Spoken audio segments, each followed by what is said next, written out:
In 732, a Turkic Khagan carved a warning in stone that his own descendants couldn't read for over 1,000 years. And the people who erased that alphabet from memory are stranger than the mystery itself. The Göktürk alphabet. You've probably never heard the name. That's the point.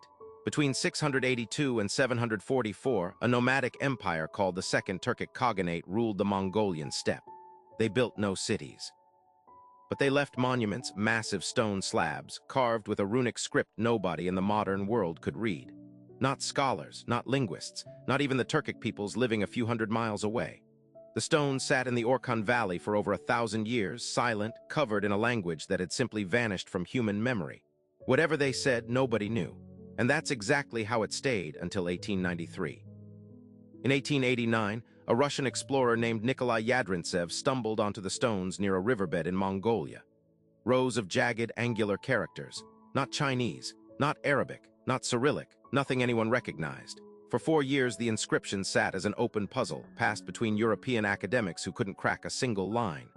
Then a Danish linguist named Wilhelm Thomsen sat alone with the copies in 1893 and found the pattern. The first word he decoded was Tengri, the sky god. The moment he read it, an entire civilization's voice came back online after 1,000 silent years.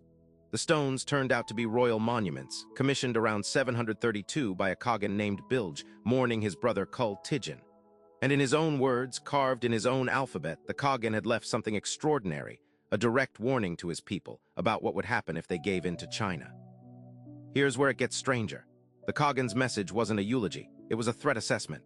He warned that Chinese silk, Chinese titles, Chinese gifts, they were a trap. Accept them, he said, and you'll drift close to Tang China's cities, breathe their air, and become slaves in everything but name. He was writing propaganda against cultural absorption in the one alphabet that belonged entirely to his people, no borrowed characters, no foreign court's fingerprints. And it worked for a while. But within a few centuries, that alphabet was gone. Not evolved, not simplified, gone. As Turkic peoples migrated west and converted to Islam starting around the 10th century, they didn't adapt their old runes, they abandoned them completely, adopting Arabic script instead. The exact language the Khagan feared would erase his people's identity never touched the stones. Something else did the job for it. But here's what doesn't add up. Alphabets don't usually die that fast. Writing systems drift and evolve over generations. They don't get switched off like a light. Yet across a huge swath of Turkic-speaking Central Asia, the transition away from the native script happened in near lockstep with conversion, trade absorption, and political dependency on larger empires. That's not organic decay. That's a pattern, because a script isn't just letters.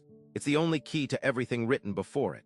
Cut a people off from their own alphabet, and you don't just change how they write, you seal the door on everything their ancestors recorded.